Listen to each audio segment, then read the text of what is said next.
Maraming salamat, Tito Alvin. Samantala, hindi naman po nakaligtas ang Metro Manila sa sama ng panahon. Ilang kalsada ang lubog sa baha at hindi na halos madaanan ng mga sasakyan.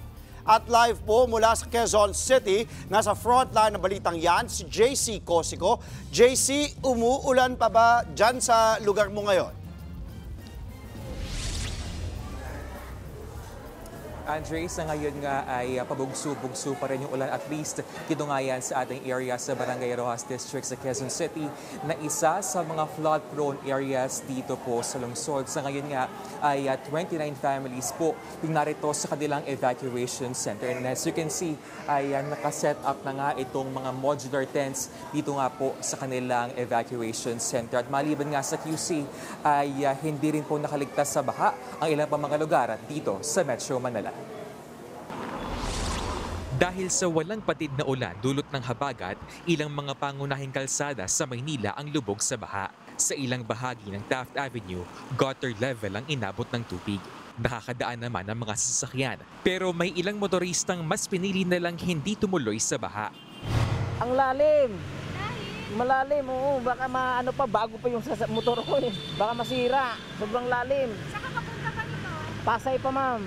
Nagtrabaho, driver. Bilang driver. Dito na ako. Maghanap na lang, walang baha.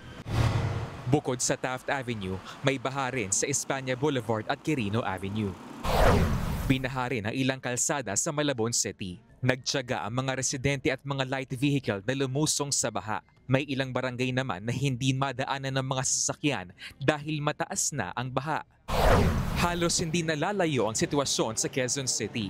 Ilang kalsada rin ang lubog gaya na lang sa G. Araneta Avenue. Apektado rin ang mga residente na nasa gilid ng kalsada. Sa gitna ng nagpapatuloy na pag-ulan na sinabayan ng malakas na hangin, bumagsak ang isang poste at billboard sa C5 Katipunan sa Quezon City.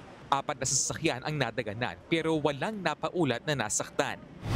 Initially, yung report ng energy sector, nauna yung billboard na umigay, tinamaan yung wire nakakabit sa poste, na bali yung poste dito sa may bandang taas. Okay. Pero nakatak niya yung buong poste na humarang sa northbound ng C5 doon. So domino effect siya.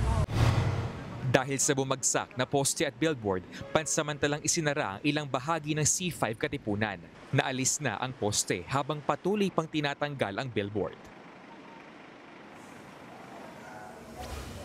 Dito muli sa Barangay Rojas District, there are 9 areas or roads na madalas pong binabaha. Kabilang nga dyan itong Waling-Waling Street na kanina pong umaga ay umabot yung hanggang sa dibdib yung tubig baha ayon po sa barangay. Ito kasing areas na ito ay napaliligiran po ng mga ilog, kaya po talagang flood prone ang mga lugar po na ito. Pero ayon sa barangay, yung mga evacuees nga dito sa kanilang evacuation center will be allowed to go home as long as na bumuti na po ang lagay na panahon.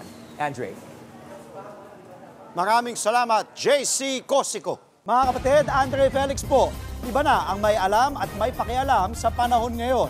Para po sa tuloy-tuloy na balitaan sa Frontline kahit weekend, mag-follow at mag-subscribe na sa social media pages ng News 5.